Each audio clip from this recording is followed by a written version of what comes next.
देखिए, जब भी सामाजिक न्याय की लड़ाई लड़ी जाएगी, सामाजिक न्याय की लड़ाई के समय केवल यही मुश्किल नहीं रहेगी कि कोई आपकी सभा को डिस्टर्ब करने के लिए आएगा और सारे टीवी चैनल कैमरा उधर चले जाएंगे। आपको यह भी कहा जाएगा कि आपका समय खत्म हो गया, अब आप जाइए। सरकार ने एक तबके को सड़क पर उतार दिया, अब उसके दबाव में लोगों को ये मैसेज जा रहा है। लोग ये समझ रहे हैं कि भाई दबाव में सुप्रीम कोर्ट ने फैसला ले लिया। लेकिन अब आगे क्या किया जाए है कि राजधानी दिल्ली में एक बड़ा जन जुटान का, छात्र युवाओं के जुटान का कार्यक्रम लेना चाहिए। वो मुट्ठी भर है, लेकिन मीडिया उनका है, चारों तरफ वही दिखाई पड़ रहे हैं। जैसे लग रहा है कि पूरा देश ही जो है माने इस विनियम के खिलाफ में खड़ा हो गया है। हम सरकार गिरा देंगे, हम सरकार की ईंट से ईंट बजा देंगे। हालांकि यहाँ पर लगे लाउड स्पीकर ये घोषणा कर रहे हैं कि इस कार्यक्रम का समय खत्म हो गया है, लेकिन हम भी बहुत संक्षेप में अपनी बात कह करके आज के इस सभा को हम लोग खत्म करेंगे। असल में अब तक इस देश को ये बात पता नहीं समझ में आई है या नहीं कि ये जो भारत सरकार का गजट नोटिफिकेशन था, ये एक अच्छी कोशिश, एक राजनीतिक साजिश की भेंट चढ़ गया। इसकी अच्छी कोशिश ये कि इस देश के कैंपसेस को हम जातिगत भेदभाव या किसी भी तरह के भेदभाव के बिना सबका कैंपस बनाएंगे। इसका नाम भी इसीलिए दिया गया था समता समिति बनेगी और समता समिति न्याय करेगी किसी भी किस्म के भेदभाव के खिलाफ। लेकिन इसे बनाया ऐसा गया, और इसलिए मैं कहता हूं कि क्रोनोलॉजी आप समझ लीजिए। क्रोनोलॉजी ये है कि पहले तो इस देश में माना गया कि कैंपस में जातिवाद होता ही नहीं, और जातिवाद होता रहा। ये तो सुखदेव थोराट कमेटी बनी 2007 में, जिसने आंकड़ों के साथ बताया कि कैंपस में जातिगत उत्पीड़न बढ़ता जा रहा है।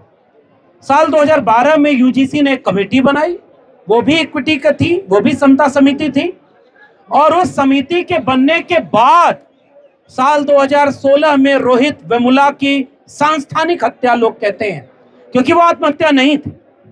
उसके बाद डॉक्टर पायल तड़वी, उसके बाद 2023 दर्शन सोलंकी, और अब यूजीसी कह रहा है कि 118% मामला बढ़ गया है कास्ट बेस्ड एट्रोसिटीज का। उसके बाद वो जो दोनों मामले चल रहे थे कोर्ट में, उस पर कोर्ट ने सख्त निर्देश दिया था। 15 जनवरी की डेट थी कि आपको सरकार को बताना होगा कि सरकार ने क्या किया। सरकार ने 13 जनवरी को एक गजट नोटिफिकेशन जारी कर दिया। तो क्रोनोलॉजी ये है कि सरकार खुद मानती है कि भारत में कैंपसेस में जातिवाद होता है, तो ये टेलीविजन चैनल के एंकरों को नहीं पता कि ये भारत सरकार का बनाया हुआ डॉक्यूमेंट है। भारत सरकार मान रही है, और भारत सरकार खुद आंकड़े दे रही है कि 118% बढ़ गया। उसके बाद संसदीय समिति शिक्षा की बनती है, पार्लियामेंट्री कमेटी, वो ये बताती है कि केवल एससी एसटी नहीं, ओबीसी के साथ भी बढ़ गया है। और वो तो ये भी कहती है कि आपको इस देश में प्राइवेट एजुकेशनल इंस्टीट्यूशन में भी रिजर्वेशन लागू करना चाहिए। आपने वो बात उसकी क्यों नहीं मानी? आपने आधी बात मान ली, और उम्मीद आपको रही होगी कि सारा ठीक रहा, उनके ऊपर फोड़ दिया जाएगा जब विवाद होगा तो।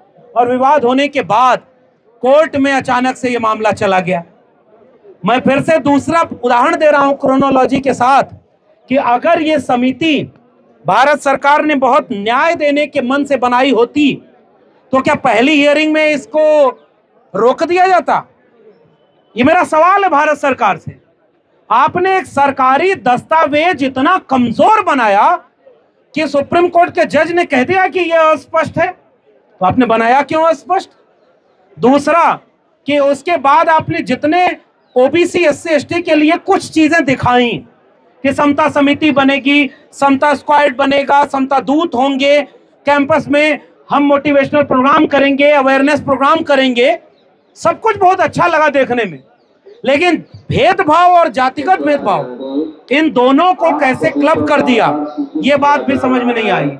और इसलिए मैं ये कहना चाह रहा हूं कि यह एक बहुत बड़ी साजिश थी, और इस साजिश में सरकार कामयाब हो गई। और सरकार ने एक तबके को सड़क पर उतार दिया। अब उसके दबाव में लोगों को ये मैसेज जा रहा है, लोग ये समझ रहे हैं कि भाई दबाव में सुप्रीम कोर्ट ने फैसला ले लिया तो दूसरे पक्ष को भी अगर आप सड़क पर उतारेंगे तो एक कयास मच जाए। असल में इस देश में जाति जनगणना जैसे मुद्दे पर कोई बात ना होने पाए, जाति जनगणना से मिले आंकड़े ना आ पाए और सब आपस में ऐसे लड़ते रहें, इसके लिए साजिश का नाम है। अब चूंकि कई बार ऐलान हो चुका है कि समय खत्म हो गया है, तो अब यही लड़ाई हमारी है। देखिए, जब भी सामाजिक न्याय की लड़ाई लड़ी जाएगी, सामाजिक न्याय की लड़ाई के समय केवल यही मुश्किल नहीं रहेगी कि कोई आपकी सभा को डिस्टर्ब करने के लिए आएगा और सारे टीवी चैनल कैमरा उधर चले जाएंगे। आपको यह भी कहा जाएगा कि आपका समय खत्म हो गया, अब आप जाइए। और जितने लोग अभी 10 दिन पहले तक प्रोटेस्ट कर रहे थे उनमें लोग प्रधानमंत्री जी को गाली दे रहे थे जाति के नाम पर। मुझे बहुत बुरा लगा। तो हम लोग ये कहने आए हैं कि इस पूरी चीज में सरकार की मंशा बहुत संदिग्ध है। आगे एक बड़ी रणनीति बनाई जाए और संवैधानिक तरीके से एक बड़ी लड़ाई लड़ी जाए, समाज तय करे। क्योंकि मंडल के दौर में भी इस तरह के आरोप लगे थे, अगर अब इसे रोका न गया तो एक मनोवैज्ञानिक हमला है और न्याय और समता की लड़ाई हमेशा मुश्किल रही है। ऐसे उम्मीद के साथ कि हम इस लड़ाई को सरकार से सवाल के साथ लड़ेंगे और सरकार जो आंकड़े दे रही है उन्हीं आंकड़ों के साथ हम सवाल पूछेंगे और जाति जनगणना की मांग करेंगे कि जाति जनगणना तुरंत होनी चाहिए ताकि आंकड़े आ जाएं और जिसकी जितनी संख्या है उसको उतना न्याय मिल जाए। ऐसे उम्मीद के साथ मैं शुक्रिया करता हूं आयशा का कि आपने ये आयोजन किया और आगे आप जो फैसला लेंगे वो मुर्दा समाज को न्याय नहीं मिलता, जो जिंदा होता है उसे ही न्याय मिलता है। तो न्याय और समता किसी जाति और धर्म के खिलाफ नहीं होती, वो भेदभाव के खिलाफ होती है और भेदभाव के खिलाफ हम लड़ेंगे, जीतेंगे। बहुत बहुत धन्यवाद।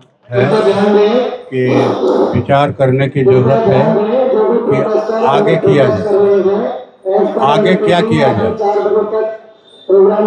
आगे क्या किया जाए, इस पर विचार होना चाहिए। जो पहले अतीत में हुआ या जो अभी हुआ या जो भविष्य में होने वाला है, उसके मद्देनजर प्रोटेस्ट कर रहे हैं। एज पर अंडरटेकिंग 8 से 4 बजे तक की परमिशन थी, जो कि समय समाप्त हो चुका है। कितना आप सभी से अनुरोध है कि अभी समय कितना है, क्या टाइम समाप्त कर दूं। धन्यवाद। तो क्या हो, इस पर विचार होना चाहिए। क्योंकि चीजें तो सब लोग जानते हैं, हो सकता है कोई कम जानता हो, कोई ज्यादा जानता हो, लेकिन अब आगे क्या किया जाए।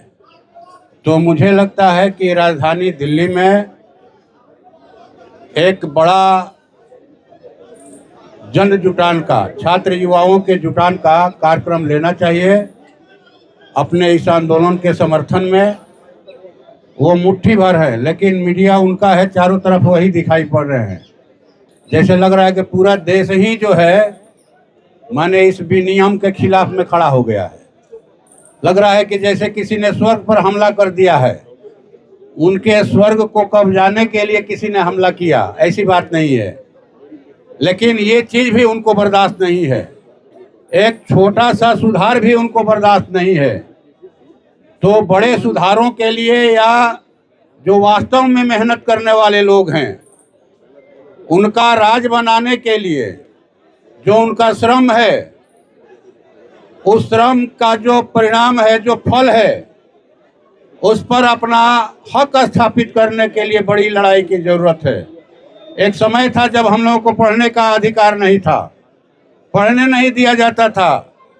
मैं जिस इलाके से आया हूँ, एकवारी गांव है, सहार प्रखंड के एकवारी गांव में, जो बड़े बदलाव के नायक हुए कॉमरेड जगदीश मास्टर राम नरेश राम, उनके पिताजी को बुला करके गांव के सामंतों ने कहा कि अरे सुधमवा तोर लड़का पढ़ी तो हमने के भैंस के चराई।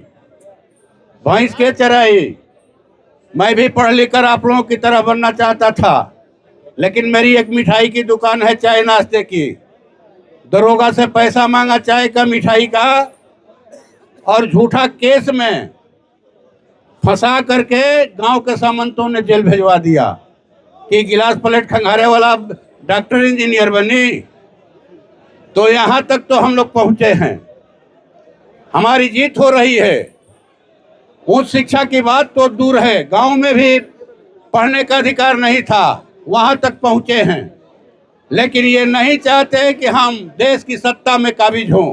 कार्यपालिका, विधायिका, न्यायपालिका सब में हमारा जो है प्रतिनिधित्व बढ़े, और हम पढ़ेंगे तभी हमारा प्रतिनिधित्व होगा।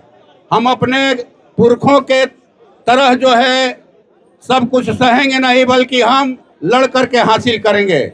तो मुझे लगता है कि आज इस बात की ज़रूरत है। अभी प्रोफेसर लक्ष्मण जी से भी हमारी बातचीत हुई कि एक बड़ी गोलबंदी कीजिए, नहीं तो वो लोग समझेंगे कि लोग डर गया।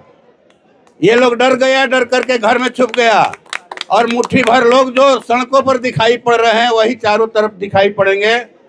आपको जीवन के हर क्षेत्र में लड़ना है। अभी मुझे याद आया, मंडल कमीशन का तो जिक्र कई लोगों ने किया, बिहार के भूमि सुधार का मैं जिक्र करना चाहता हूं। 2010 में एनडीए की सरकार थी, माननीय मुख्यमंत्री जी ने भूमि सुधार आयोग का गठन किया कि हम बिहार में जो सीलिंग से फाजिल जमीन है, बिहार सरकार की जमीन है, वो इकट्ठा करके हम जो है भूमिहीन गरीब किसानों के हाथ में बांटेंगे। डी बंदोपाध्याय जी ने महीनों मेहनत करके करोड़ों रुपया खर्च हुआ, और जब सिफारिश दिया सरकार को कि यहाँ बिहार में 21,85,000 एकड़ जमीन जो है सीलिंग से फाजिल है, बिहार सरकार की जमीन है। अगर सरकार चाहे तो 16 लाख परिवारों को एक एकड़ खेत जो है खेती जो जमीन दे सकती है, और 10 डिसमिल बासगीत जमीन दे सकती है। यह अभी सिफारिश किया, कृषि का जिक्र किया ये हमारे प्रोफेसर साहब ने कि सबसे ज्यादा खेती बटाई पर हो रही है, क्योंकि खेती घाटे में जा रही है। इसलिए जिनके पास रोजगार का दूसरा विकल्प है वो खेती नहीं कर रहे हैं, बल्कि अपनी खेती बटाई पर लगा रहे हैं। तो ये 2010 की रिपोर्ट थी कि बिहार में 77% खेती बटाई पर हो रही है, लेकिन बटाईदार किसानों को जो अनाज पैदा करते हैं खेतों में, उनको किसान समझा ही नहीं जाता है। इसलिए इनको पहचान पत्र दीजिए ताकि केंद्र राज्य सरकारों की जो कृषि बजट का लाभ इनको मिल सके।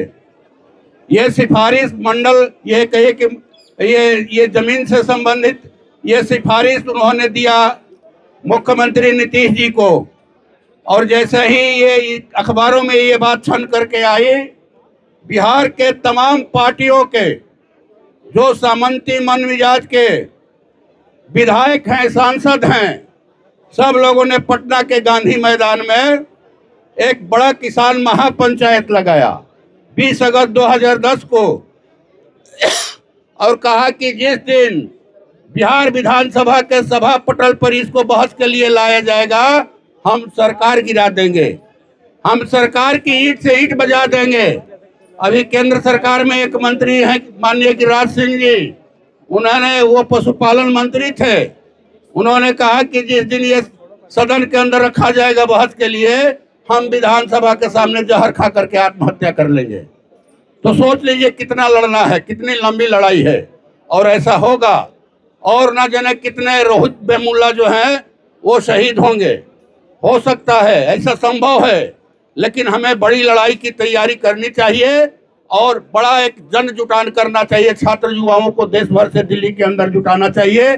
इसी अपील के साथ, इसी सुझाव के साथ अपनी बात समाप्त करता हूं। धन्यवाद। खबरों में बने रहने के लिए फोरम 4 को सब्सक्राइब करें और नोटिफिकेशन पाने के लिए बेल आइकन दबाएं।